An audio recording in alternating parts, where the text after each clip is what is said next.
안녕하십니까. 벚꽃여통의 지광입니다.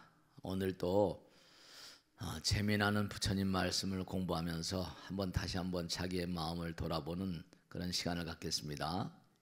우선 하여간에 사람들이 대단히 궁금해하는 것은 뭐냐면 우리가 사는 세계의 어떤 그런 질서와 또 다른 세계, 항상 사람들은 눈으로 보이는 것만 믿잖아요. 그죠? 눈으로 보이는 것만, 또 들리는 것만.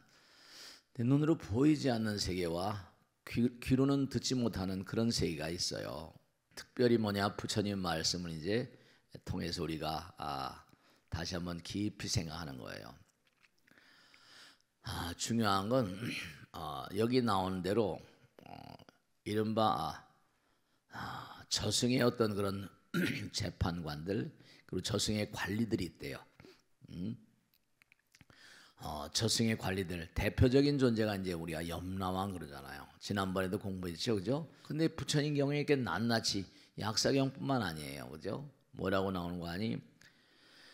저승의 어떤 재판관들이 그 사람을 신문해서 그가 지은 바 선과 악을 계산해서 처분하게 됩니다. 이렇게 나와요. 우리가 사는 세상도 그가 지은 죄와 악에 대해서 판단을 내리는 그런 시스템이 있어요. 경찰도 계시고 검찰, 재판관 등등 해서 우리가 사는 세상도 가만히 보세요. 여기도 사람들이 마냥 착한 사람들만 있는 거 아니잖아요. 그리고 또 착한 사람들도 어때요? 착한 사람들도 어떤 때 보면 화를 낼 때가 있어 없어요? 네, 저기 저 보살도 참 이쁘게 생기고 선하게 생겼는데 화를 낼 때 어때요? 화를 낼 땐 또 뭔가 아니 목청이 높아지잖아요. 목소리가. 근데요, 중요한 게 이 세상에서도 사람들이 성품이 뭔가 아니 상황 따라서 변해가요. 또 어떤 때는 또 남과 나 사이에 이른바 내가 더 먹냐 이익과 손해에 대한 어떤 대립이 첨예하거든요. 그렇게 돼 있어요.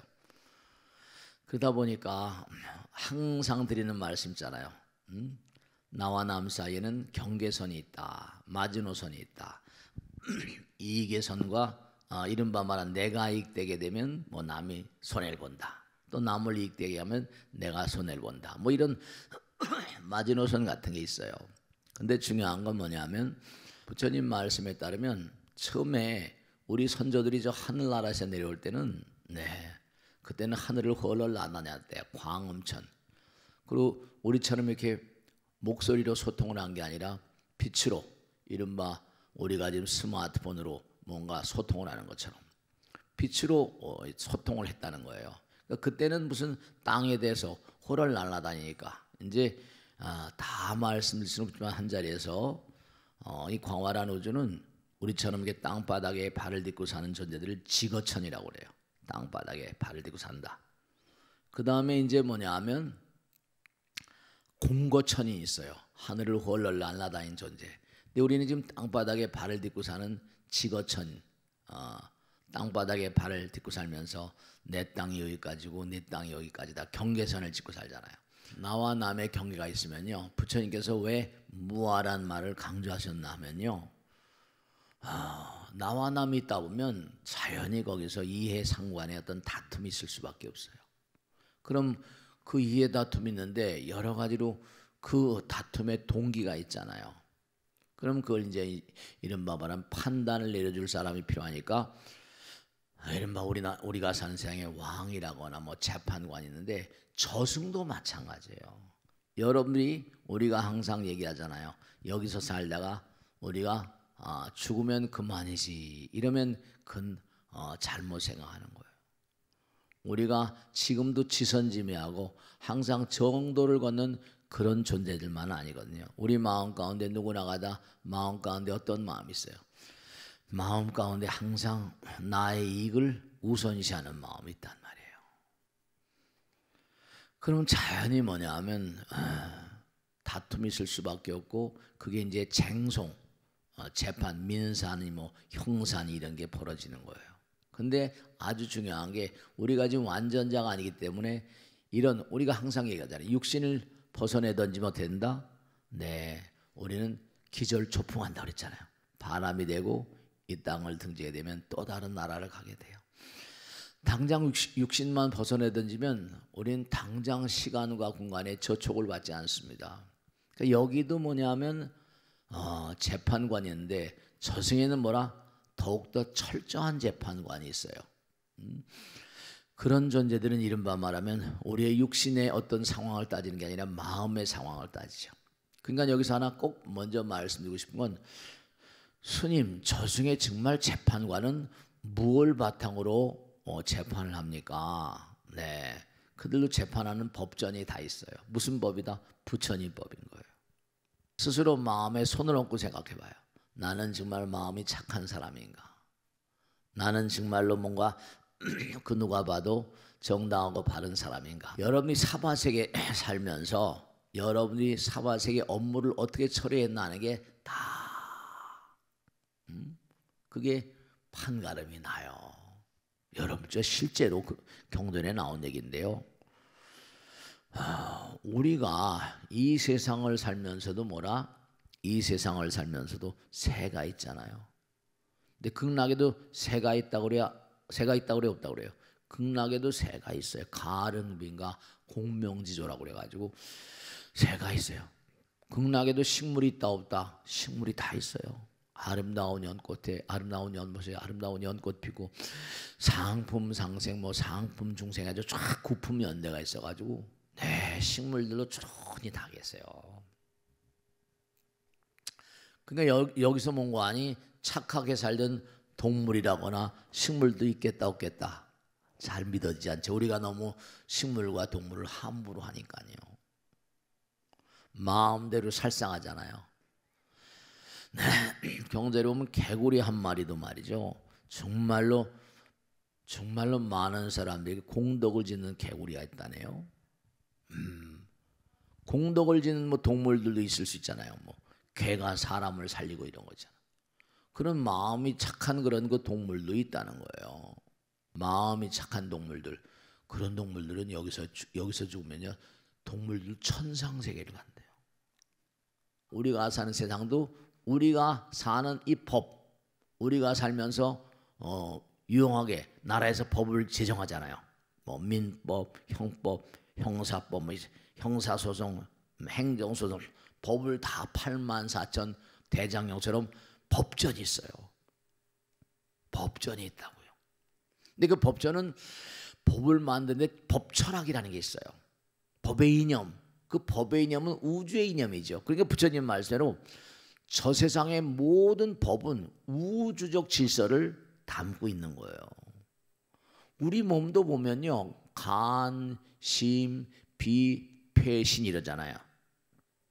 이게 전부 다 몸의 장부들이 우주적인 질서 따라 움직여요.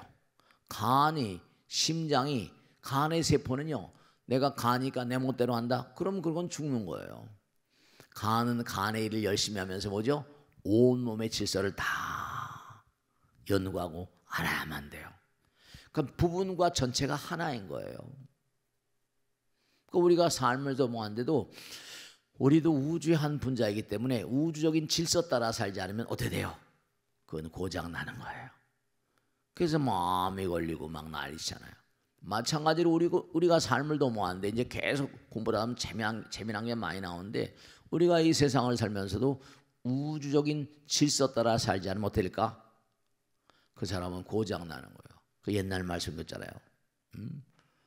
연서가 제가 항상 입버릇처럼 하잖아요. 임마 부자가 되려면 마음볼 똑바로 해서 이게 심보란 얘기 하잖아요. 그 이 우주가 전부 다 그런 우주적인 질서 따라 만들어졌기 때문에 그 질서를 뭐라 따르마라고 나르죠. 법이라고 부르고 부처님 나라에 법이 바로 부처님의 위실력이 법신이라죠. 그러니까 이게 다 나와요.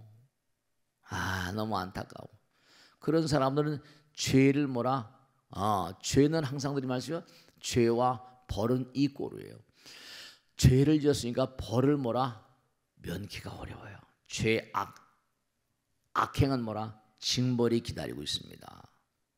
고통과 재난이 기다리고 있어요.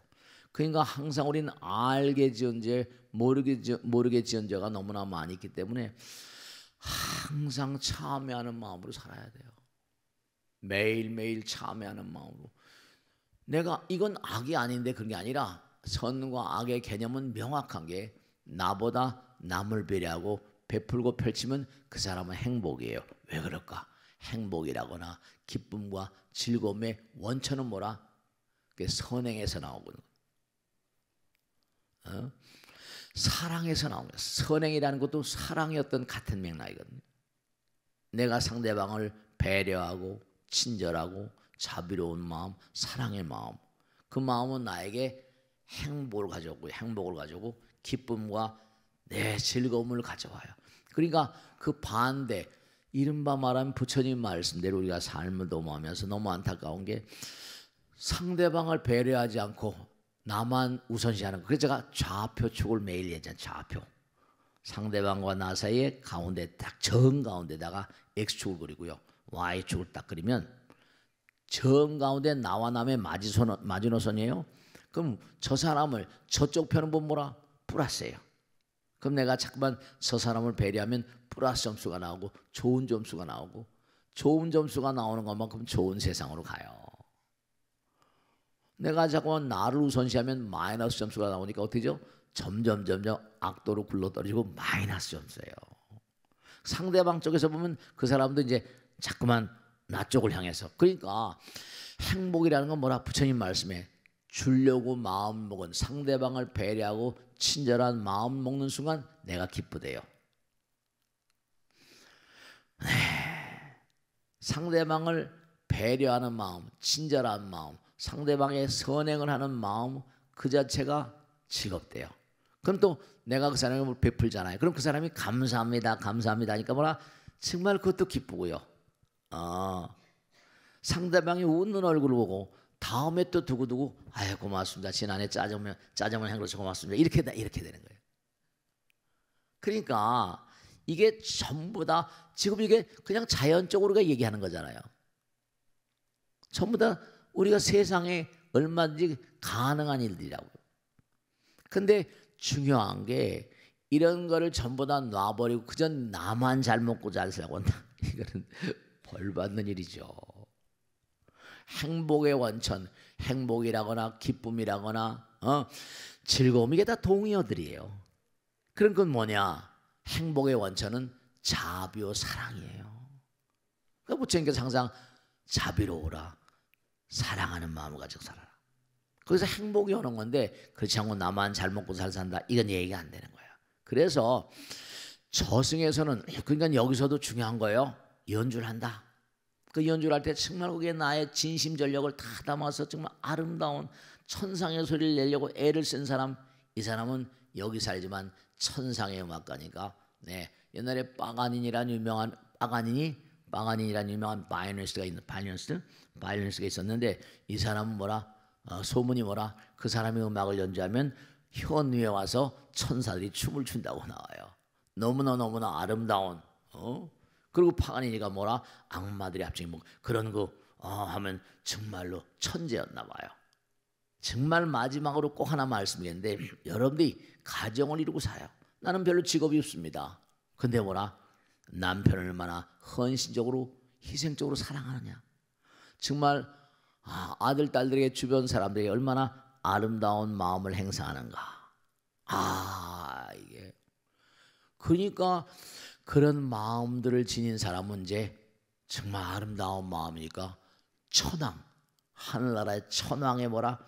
비가 될, 여기 왕비가 아니라 하늘나라 왕의 내 부인이 되거나, 이게 다 하늘나라도 욕계, 색계, 무색계, 그 다음에 욕계, 색계, 머리, 가슴, 배, 그래요. 배는 뭐라? 욕망의 상징이고요. 가슴 뭐라? 정의 상징이고요. 여기는 이성과 지성의 상징이잖아요. 그러니까 우리가 정말 중요한 게 오늘 말씀드린 대로 잊지 마세요. 여러분이 가정을 수호하면서 아름다운 마음을 자꾸만 갈고 닦고 헌신하고 봉사하고 공덕을 짓고, 이게 왜 중요하겠어요? 이렇게 공부하는 게 왜 중요하겠어요? 율곡 같은 사람 어머니, 율곡 같은 대학자가 나올 수 있는 것도 사임당 같은 어머니가 있었기에 가능한 거예요. 한석봉이란 유명한 명필이 나올 수 있었던 것도 뭐라? 떡장사도 뭐라? 어머니가 있었기에 가능한 일이에요. 그러니까 훌륭한 그런 어머니가 된다는 건 정말로 그것도 장난이 아니에요. 그러니까 오늘 공부한 내용대로 이 공부가 끝이 없어요. 아시겠죠? 자, 오늘은 여기까지 하겠습니다. 대단히 감사합니다. 고맙습니다. 감사합니다.